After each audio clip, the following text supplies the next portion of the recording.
Hey guys, we're back for the detour and we're live. And John, I don't know why it is every time we go live, you're always looking at your phone. You know the process. Just look down the barrel. Be ready for when we hit that record button, mate. I was looking down before you put me on. See, you can't help yourself, can you? Like that guy who put me up in the shop just the other day. He said, "Gee, that Dan loves to get get stuck into you, doesn't he?" I said, "Yeah, I know. He can't help himself." And Anyway. just your phone on silent as well while I got you on the ropes, mate. We've got another big episode. Obviously, Tour of Turkey.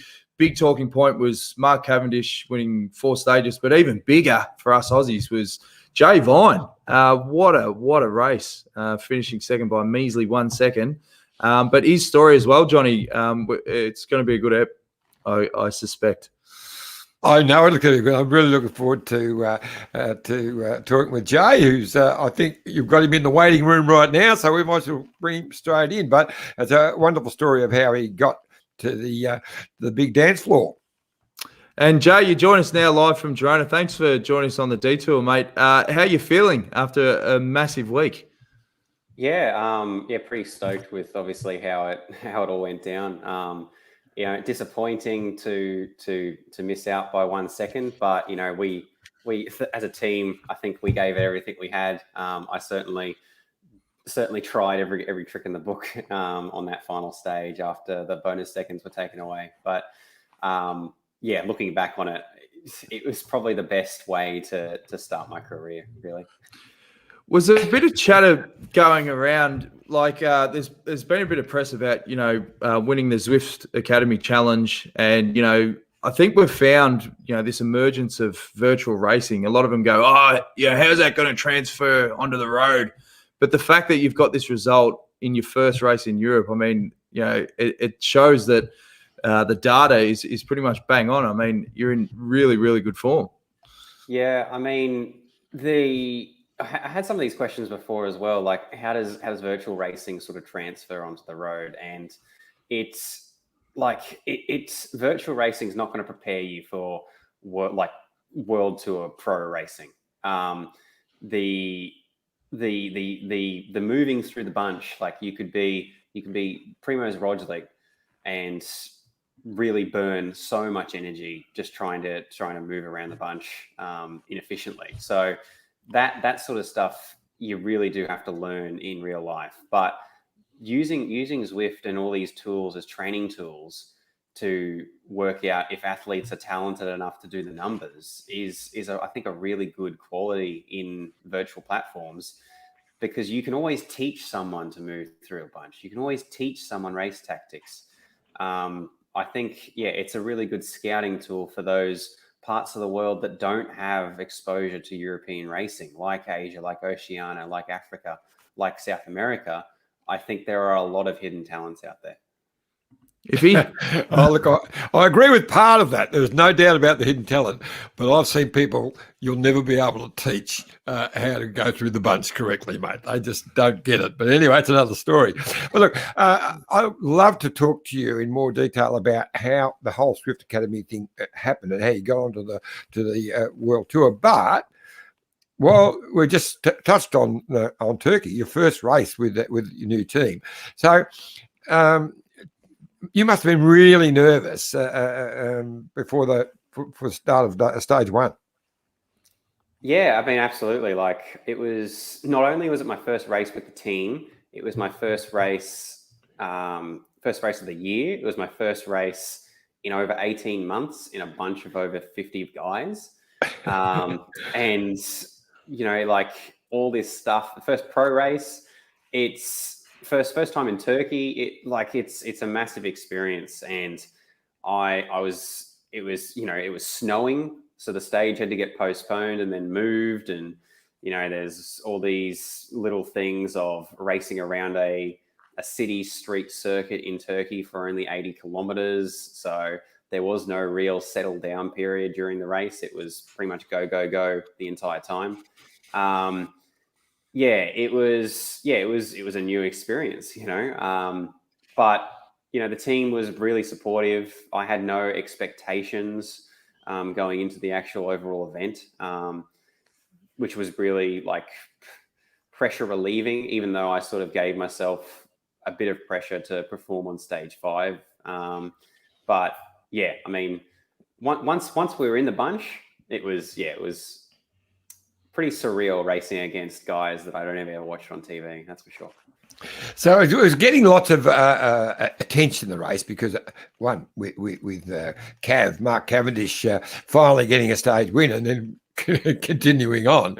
So everyone was watching it. But so just take us back to the start. So the team were, knowing it's your first race, when did they realise that you were going to be actually a contender for this? I mean, so Christoph de Kegel had, agreed that it was a good idea to target stage 5. And, he'd sent me a message that morning going, look, you're in really good shape. You're basically going into stage 5 as good as you can be. I'd done some shorter efforts. I'd done some longer efforts during the first couple of stages, helping the team out in the finals and the starts, policing breakaways. And then stage 4, they basically just let me have a Rico day, rolling along for 4 hours at 170 watts. So that was a really good confidence boost that they had the faith in me to give me a day off ready for stage 5, which was really awesome. I think they were pretty confident that I was going to do something in that stage 5, because they used Jasper into the last 7 kilometers of that climb. He was there to win bunch sprint finishes, and obviously if he's going to be the only protected rider for the race, you'd be keeping him fresh for that day. So I'm pretty confident they thought I was going to do something special. Was that purely based on data leading up to the race? Because I saw that you broke the record for is it the Rocacorba climb near Girona there? Yeah. Yeah, and was that enough for them to go, oh, geez, you're flying here? Or was it the data that led them to have the confidence going into Turkey? I don't know what data did it for them, but it's like there's all these nuances. Like I did that Rocacorba climb not fresh. I had 3 days in the legs for that week, but it was basically only after 40 minutes of riding that I went and did that. This was going to be after 4 days of racing. I'd only ever raced 5 days in a row. So this was after 800 kilometers in the legs.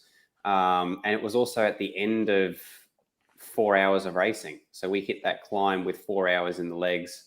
I think like 3,400 calories burnt for that day.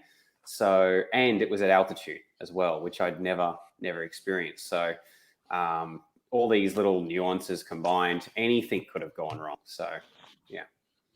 And what was the reaction after that stage? From who, really? Like, I think the team was obviously stoked, but sort of like, yep, okay, this is just all confirmation, ticking boxes sort of thing. But I mean, from the rest of the world, it's been pretty incredible. Like, who's this guy? Where's he come from? And I think Bree, my wife, was like on the edge of her seat the entire climb. So I think she burnt just as many calories as me. That's good. So take us through to that. So you're 4 seconds down. Yep. And then on the penultimate day, you managed to get that 3 seconds, or 3 of those 4 seconds back in an intermediate sprint. Take us through how that happened. Yeah, I mean, the team essentially, basically from the meeting after stage 5, we were always looking to move up on GC. It was going to be hard to do it, and we only had a team of 4 at that point, so we couldn't really team attack or anything like that. We had to be sneaky. So the stage 6, we came within 50 meters. It wasn't shown on the broadcast, but we came within 50 meters of getting bonus seconds on stage 6. The breakaway was sort of coming back really quickly as the sprint point approached, and it was caught about 100 meters after the sprint point, and we missed it by about 5 seconds. The 3 riders soaked them up, and then 5 seconds later, our trio rolled across the sprint points. So, but no one responded from the peloton when we did that. So we're like, oh, we might not be able to get away with that tomorrow. And we know there's crosswinds coming in stage 7. So the bunch will be really nervous heading into that sprint point. You know, we'll try it again. We'll try this sneak attack sort of thing again. And once again, no one really responded. We got within 300, 400 meters of the bonus points, and you can see Lionel in the coverage sort of like looking like, did we miss something? Is there someone else up the road? Like, are we just nothing? And as we cross the time bonuses, I'm hearing through the radio Marcel going, no one reacted. Like, did we miss something? And Frederick's is like, no. We definitely pretty sure we got the time. So yeah, it was pretty funny that no one thought that anyone was going to try and move up on GC, but yeah. And of course, you had 1 second. So you got your 1 second down, and you had a plan to try and split it at the finish to get that gap. But take us through the unfortunate part of that. Yeah, I mean the bonus seconds on the final day should have theoretically been the easiest, but a lot can happen in 23 Ks, and Delco weren't having any of it. They started sending attacks up the road from the flag drop. And with the only people really being interested in those bonus seconds being us and Delco, it was basically 5 versus 4. And it wasn't actually 5 versus 4. It was 5 versus 4 plus the rest of the peloton trying to form breakaways. So we used a lot of energy trying to keep it all controlled. Ended up not being able to control it with 2 kilometers to go.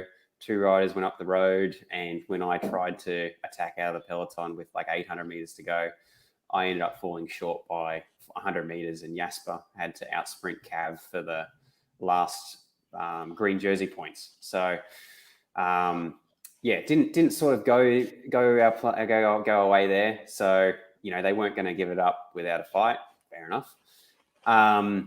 And the next decision was, okay, we can either start trying to split the race by trying to get in moves, which we did for the next probably 100 kilometers. It didn't settle down for ages, like 2.5 hours of the bike race. It was just flat out. I think it was the fastest stage of the race, 47 Ks an hour average. So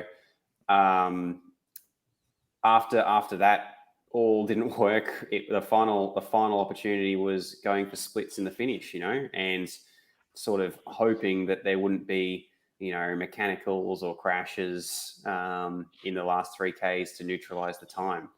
Turns out I was the one that crashed in the last 3 Ks. And then after the race, we found out Diaz flatted in the last kilometer. So even if there was splits, it wouldn't have mattered anyway. So all I can say is we gave it everything we had. We tried every trick in the book and just came up short. How did you find the level, Jay? You said earlier that it was your first race in 18 months, but was it harder than what you expected, or were you going better than what you expected? I mean, I'm obviously going a lot better than I was at Sun Tour last year. But I mean, I think the level obviously is higher. There's a lot more guys on the same level, and there's a lot more riders in the bunch. And the teams, I think, operate more as teams at this level. Obviously, at the lower levels, you've still got a lot of individuals racing as individuals that are sort of just wearing the same jersey. So you can sort of play people off against each other. Whereas there's no way of outriding a team solo on parkours like that. Obviously, on the Almali climb, it was pretty straightforward. Whoever had the watts in the finish was going to win. But on rolly parkours like this and the distances that we're racing, you need strong teams behind you. So I think, I found a really good level to go into at my first pro race, that's for sure. Well, Turkey's been a good pathway for a lot of emerging riders. Remember, Adam Yates won it, I think, in 2014. I reckon that would have been his first year with the team. So it's a good litmus test for races, obviously, moving forward. Now, we said earlier as well, the big talk was Cavendish winning 4 stages. Your teammate, Jasper, won 2. What was it like racing with the likes of, arguably the best ever sprinter we've seen? Yeah, really annoying for the first 3 wins because we were so close 3 times. And, every afternoon we'd go into a team meeting with, a couple of mistakes that we didn't make the same mistakes twice. We just made new ones. So, the running joke was we just make all our mistakes tomorrow, and then that way the following day we don't make the same mistakes again, and we can get a win out of this. And when you've got Cavendish in the wheel, there's no room for error. Like it's you've got to be perfect or he's going to come past you. Just his sprinting style, he's done it 150 wins. You've got to be perfect. So it was interesting being involved in a sprint lead out in my first pro race with the team and taking on the added pressure of we have to deliver wins. Like I've never experienced that before. So sort of coming into a team not as the underdog was really a new experience, and it just made me want to strive to do my job as best as I could. And with the team, how have you found your teammates so far?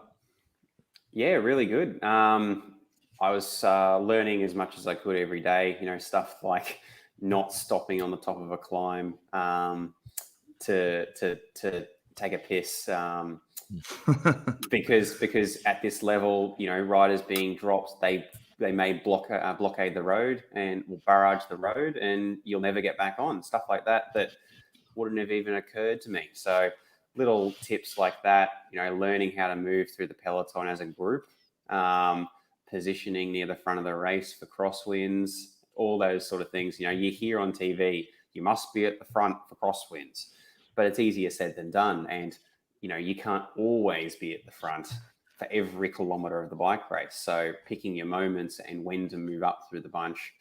The Belgians are so good at picking the moment to, all right, the peloton's about to slow down because it's accordion together. I'm going to, instead of braking, use this momentum to go forward right now and gain 30 positions without using any energy. They're so good at that. So trying to learn that and keep my head up as well, looking forward, basically riding your bike about 3 inches from people all around you is just automatic for these guys.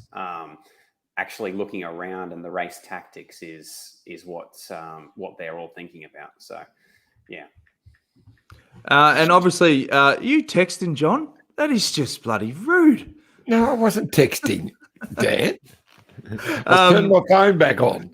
I want to ask you about this guy, Matthew Vanderpoel. Is obviously a superstar on your team. He's still, to my opinion, has the best win pose, as you see there from Torino. Have you had a chance to speak to Matthew at all? No, I haven't met any of the other guys yet. I was stuck in Australia sorting out visa processes for January, February, and didn't arrive till March. So all the training camps were done, and because of lockdowns in Spain, it's a pain in the ass to try and leave the country to then come back when you're not going away on business. So, I didn't meet anyone on the team except for Alex Krieger, who'd come to Girona for a training camp earlier in March until the actual race. So, well, it's a shame there's COVID on at the moment, because I used to just wing it. Whenever I lived in Girona, I wouldn't get any of the paperwork, mate. Used to be like, I'm just on holidays. When your 3 months come up, get your stamps. Don't go into the hotspot airports, but I reckon they'd all be red hot at the moment now. Now, the journey to get the contract is quite incredible.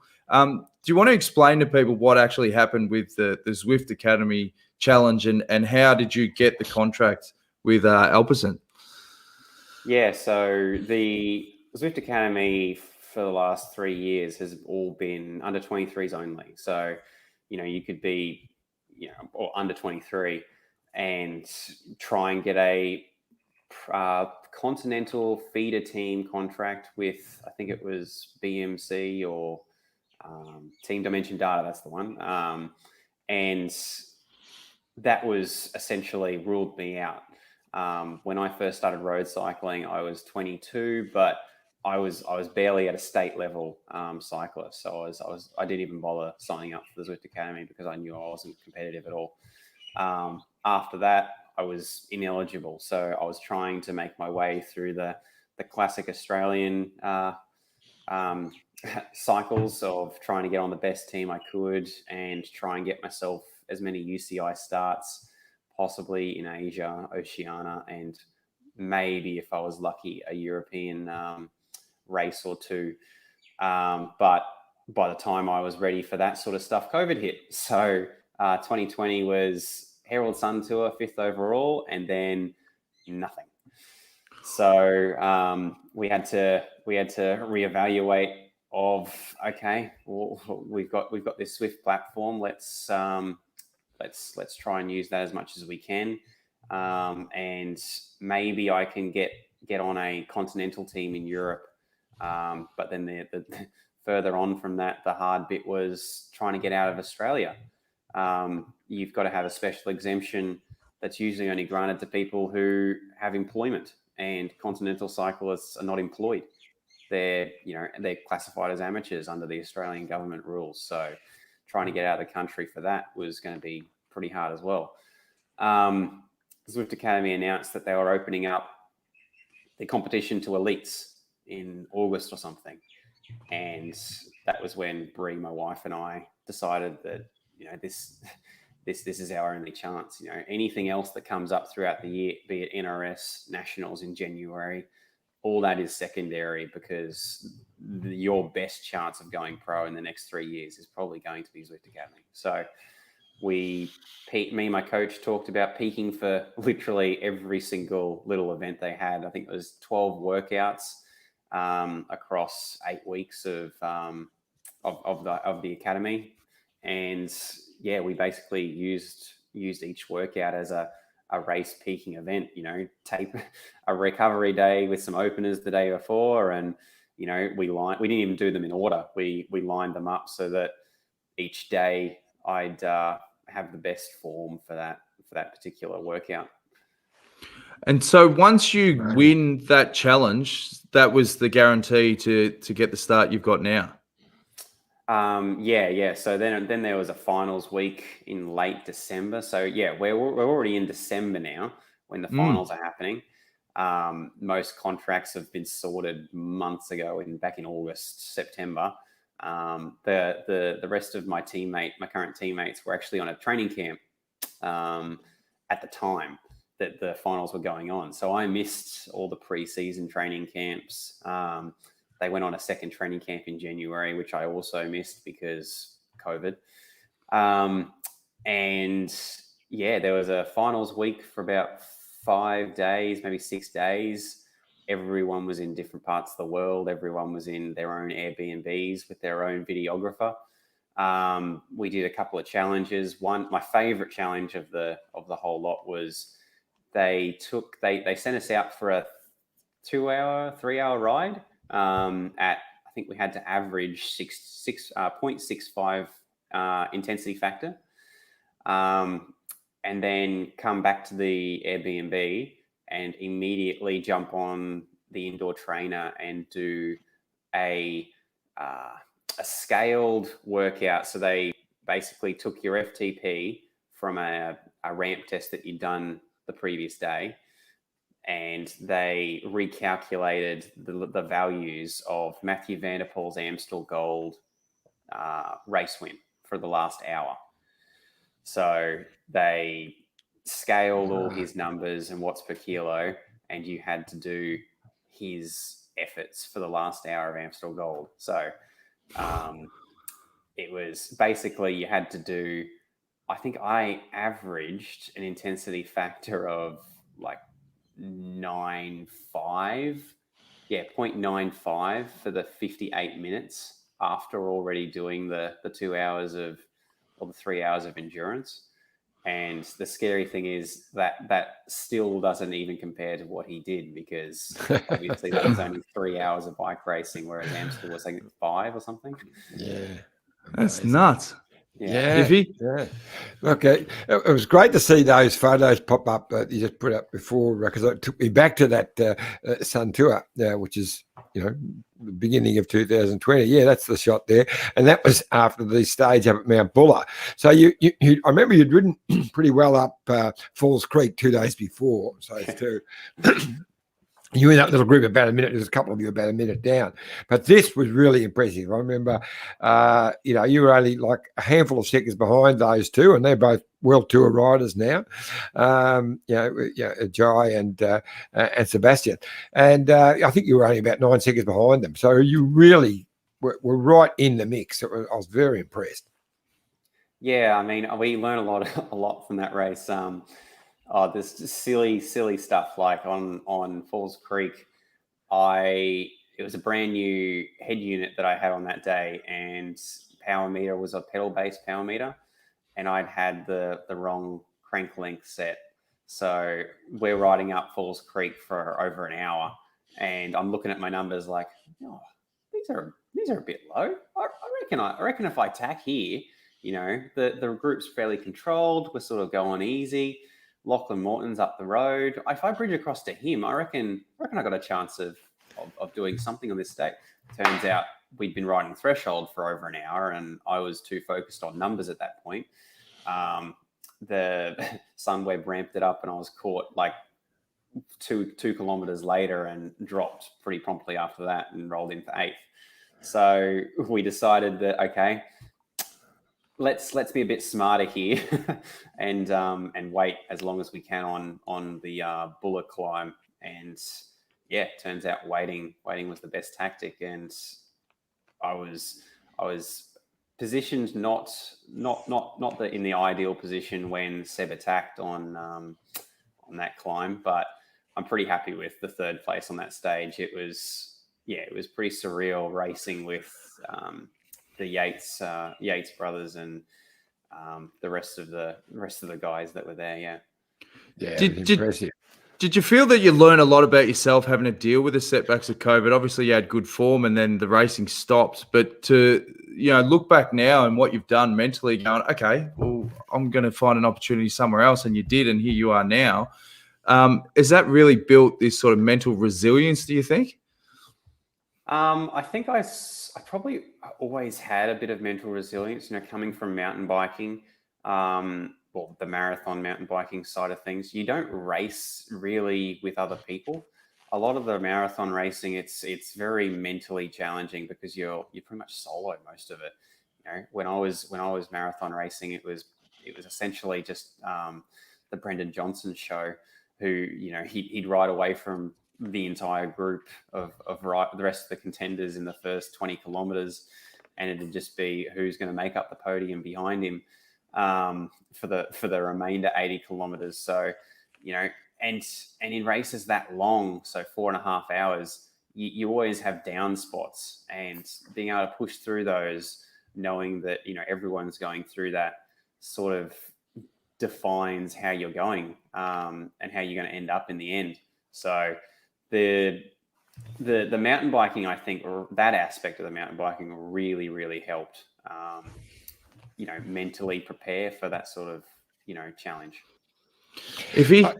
I noticed that you're always mentioning the data, and of course when you're doing marathon mountain biking, so a lot of solo stuff. Of course, you've got not much else to go by, but it's interesting to hear you also talk about the tactics in a bike race. So where does the data have to be stopped to be looked at and look at the situation of the actual tactics of the race? Well, interesting you say that. So because of my experiences at Sun Tour, being too focused on the data, I sort of learnt, okay, I can't always just be focused on my computer. I came into the sport relatively late. I'm sort of in that age of, okay, everything's numbers focused. Percentages is how the world works. But me and my coach, we really worked on in training heading into Turkey, not looking at the computer half as much as we were, and pacing, most of my efforts off RPE feel, knowing that the altitude on stage 5 was going to really mess with the numbers. And at that point in the race, you really can't just ride to a number. You've got to fight for position. You've got to go with moves, go with surges, and once again with the altitude at 1,800 meters, just because your watts are 15% lower does not mean that you should be pushing harder, because you'll blow up pretty quickly. Do you still want to ride virtual races throughout the year, or now that you're over in Girona, is it all about the road? I'm still keen to do some indoor racing. The issue is going to be whether it fits around the training schedule. So the intensity that you need for indoor racing, you just can't.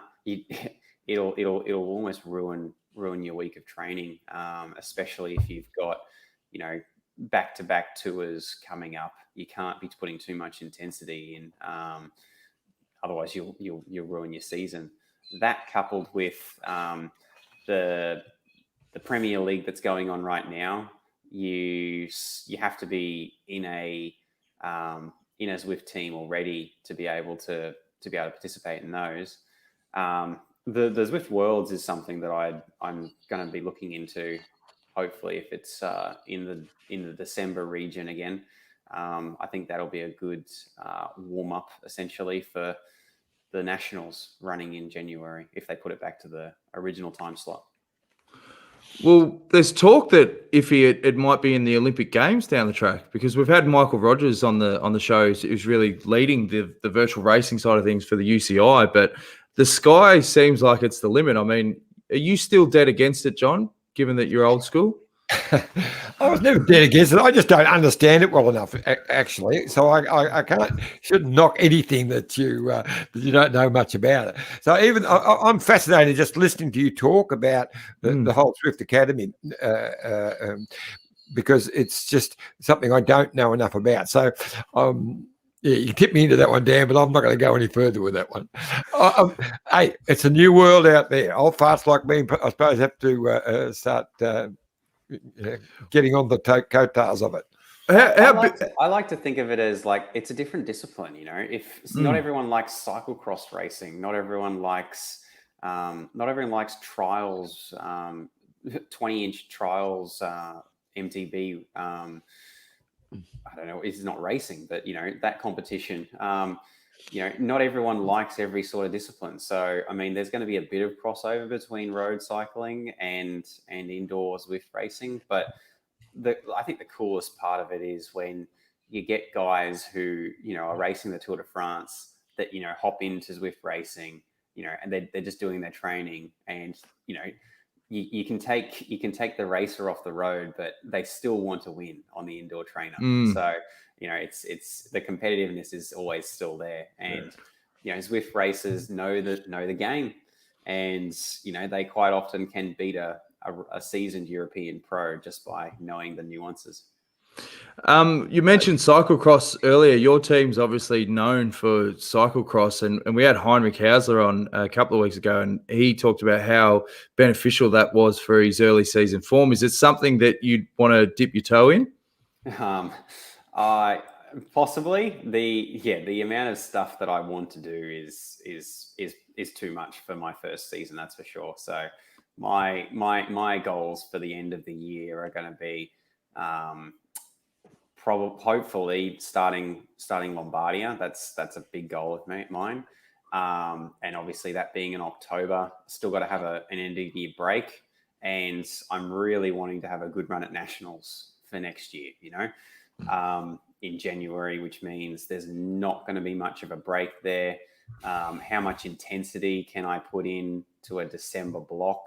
And then you've also got to factor in, am I going to be in Australia or am I going to be doing a European camp over here with the team? So there's, a bit too much to sort of look at right now. So you've moved into Girona. What made you choose Girona to base yourself? Mainly the fact that there's so many other Aussie cyclists here. There a bunch of them moved up to Andorra basically as soon as I got here, but we'll leave that on the side. Hopefully it wasn't because I was coming. Bad breath. But it seems to be the place to be. All the English speaking riders sort of moved to this part of Spain, and I'd spoken to Jimmy Whelan about what he thought of the place, and he said that the riding's great, the weather's great, and the roads are great. I'm yet to be abused. I think I've done 2,000 kilometers, 3,000 kilometers on these roads so far, and I haven't been abused once, which, most people riding in Sydney, Canberra, and Melbourne, they'd laugh at you if you told them that. Well, it would make a big difference, that expat community, particularly, we've talked a bit about, Aussies that have had to go to Europe and how much harder it is compared to, people that grew up in the UK or whatever. You've only just recently arrived, but how have you found the transition? Does it feel a bit weird given that we still are in the middle of this pandemic and your family are back home in Australia? Well, not super weird. Like, Bree, this is the first time Bree and I have lived alone together. But I moved out of home when I was 18.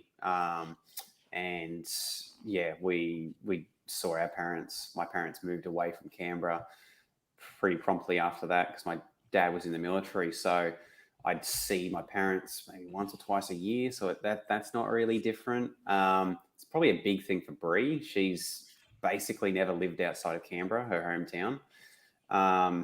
She'd never been overseas until basically jumping on a plane and moving over. I guess the good thing about COVID was the fact that we got to have an entire row of economy class seats to lie down on and sleep on the plane. Almost like business. Yeah. But the actual transition, the weirdest part is some people speak English here well enough to get by, and then others completely do not understand a word you're saying. So I can only imagine how hard it would have been, 15 years ago before the invention of the iPhone, trying to translate stuff without the help of Google Translate and stuff like that. Would have been incredibly hard. But you can get away with a lot of stuff in Girona without knowing too much Spanish. So the transition hasn't been too hard. The secret is find a mate that can speak Catalan and Spanish and just hang out with them and let them do all the grunt work. That's what I did. I could barely order 3 beers at the end of it, but anyway, you move on. So I was going to say, what's your immediate future? What's your calendar of races coming up? With the COVID and the cancellations and stuff, it's pretty hard. The team's having to juggle 30 other guys as race calendars. So we're still in talks about what my future holds. I can't do any World Tour races just yet. I'm actually really hoping that the anti-doping agencies sort of start knocking on my door a bit more. For the biological passport stuff. So when I first got to Girona, I was here 4 days, I think, and then they rocked up at my door to take some blood passport stuff, and really hoping they rock up again so that I can do some World Tour races. But okay. Yeah. So there's a requirement for that in the UCI rules.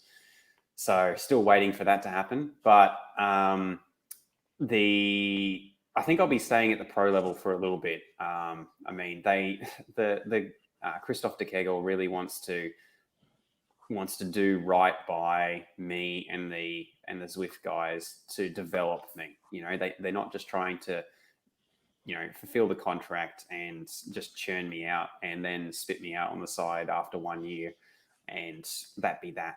So they're really trying to give me as much experience in races that complement my talents, and not just, you know, put me in Ghent Wevelgem as my first race. You know, when I first got to Europe in March. I think it's going to be a good year, but it's going to start off a bit slow. And you mentioned Lombardia before. What is it about that race that you really love? Like it was the first classic that I watched. You know, Dan Martin, he was sort of a new rider to me. I think he hadn't done that well in the Tour de France, but you know, in years after that, he'd been really active and really aggressive, and that never die attitude of the way he races in the Grand Tours is pretty special. But you know, I watched Lombardia in 2014 when I first got into cycling, and it's just so cool to see Grand Tour riders going up against classic specialists. You know, you've got the likes of Phil Gill winning it twice, but then you've also got guys like Nibali winning it twice, Joaquin Rodriguez winning it twice. It's the list of names on that podium is... Esteban Chavez won it, you know, and you wouldn't have expected him to... Esteban won it in a sprint. Like, it's crazy. That was nuts. We've got a fan comment. Of course, it's Wendy Superfan. Hi, Dan. Hi, John. Hi, Jay. Awesome watching you race up to second on GC. Woohoo. So good on you, Wendy. Thank you, Wendy. So if we were to check in with you in, say, 5 years' time, what would be ultimate where you're at? I mean, what is the longer term goals for your career, mate? I mean, I want to give myself some reasonable goals, but I don't want to be like super outlandish. I think one of my big goals would be to have stood on the podium of Lombardia. I want to have a green and gold jersey at a national championship, whether that be in the time trial or the road race. And I really want to represent Australia at Wollongong. Like that's a big thing for me in 2022. So I think if I'm able to complete those three things, I'll be stoked, you know. That's great. Sounds like a good plan, mate. Sounds like a good plan. Well, I'll start hooking you up with George Bennett as a Girona and Andorra rider. I think he ran second, didn't he, at Lombardia last year? You could pick his brain. He'll give you some tips. And Sam Bewley's another good one you can go training with there. He's good for event session. You can get a lot of stuff off your chest. Yep. But there's definitely a good network of riders out there. Iffy, anything you want to add before we let Jay go and get to your sponsors' scripts? Well, I didn't understand that you wouldn't be able to ride pro events until you get more testing. So I didn't realise that system. So you were able to ride Turkey because it wasn't actually pro tour. Is that how it worked? Yeah. So the world tour, the actual world tour designation requires more samples to be taken. Okay. And unfortunately, they don't do blood samples during race events. So they tested me, but they didn't take blood at Turkey. So it's like, are you guys taking blood? Yeah. No. Oh, okay. So that's interesting. So how many tests do you have to do before we go able to race? I don't know. I think it's 3. Some people say it's 6. So we'll have to wait and see. And obviously they can't take them, you know, day after day because there's nothing much is going to change. So it could be a few months. It could be a few weeks. I'm not sure. Oh, mate. You've always got Zwift, mate. You can always come back to that. A couple more comments before we let you go. T. Kingo says, surely victory in the Bay Crit should be top of the list. And Neil Phillips says, well done, Jay. Best of luck. for the future. So, yeah, no, it's fantastic to have you on the show, mate. You're a budding young superstar of the future for sure, and I'm sure you're going to tick a few of those bucket lists off over the following years, definitely. So, really appreciate you being on the show, buddy. Cheers. Just a thing on that Bay Crits thing. I don't think I'm suited to that sort of racing. I mean, if you saw my sneak attack on stage 7, Gasper didn't even get out of the saddle to follow my wheel, and I was maxed out trying to get. And then he's rubbing his brakes as we cross that bonus second line. So you're going to do virtual Bay Crits anyway, Johnny, eh? You might have trouble on the hot dog, but the circuit up in the gardens, you'd go right up because it's got a nice little hill in it. I could just see you going whack up over that hill. No worries, mate. Yeah. All good. Well, thanks for joining us, mate, and all the best in the near future. Cool. Thanks, guys. Okay, mate. Great stuff. Jay Vine, one absolute legend. Now, Johnny, time to get through your sponsors' plugs, mate. You want to kick things off with Let's Go Motorhomes? Yep. There it is. Look at it. Beautiful. Let's Go Motorhomes. Why not holiday in Australia's best motorhomes and campers? They love helping people have incredible holidays. So as one of Australia's leading rental companies, they have vehicles to suit all types of travellers for all kinds of adventures. And you can be sure they'll go the extra mile to make your road trip the best time ever. So just give Andrew in there a call. He's the boss, and he will plan your whole holiday. So you just have an area you want to go to, you mention it to Andrew, and he'll set the whole thing up. As I say, plan is what they're all about. But and finally, they're all Jayco camper vans, so you wouldn't believe it, would you? Yeah. And speaking of Jayco, get down and get yourself a Jayco if you need one. Well, I mean, we always say, the biggest caravan manufacturer in Australia, 45 years of experience and history. Great value for money. Jayco RVs are designed and built to give you years of enjoyment. It's no wonder that 1 in every 2 new RVs on Australian roads is a Jayco. Find your freedom today. And with 29 dealers across the country, you'll find one close by. So have a chat to your local dealer and work out the best RV for your next great escape. And Mitchelton Wines, Johnny. Well, I've got that spiel here somewhere. There it is. Yeah, the funny thing is, I jumped off and I got the Google Chrome. Here we go. I'm back. I lost it. Okay. Technology. It's a wonderful thing. One of Australia's favourite wineries and a place of escape. Experience the history, the beauty, and the serenity of the Goulburn Valley at your own pace. Look over the vineyards from the iconic tower and staying in their magnificent new hotel, relaxing by that beautiful pool, have a look at there, recharging in the day spa, exploring their seasonal menu at the Muse restaurant, or stopping by the Providor and touring in the cellars, and of course, tasting their signature wines. You can recharge by the day and relax by night. Escape to a place of modern comfort and timeless beauty. And look at that beautiful bottle of some Massan. Yeah. And Mitchell's become renowned as an amazing venue for weddings and then that's special functions.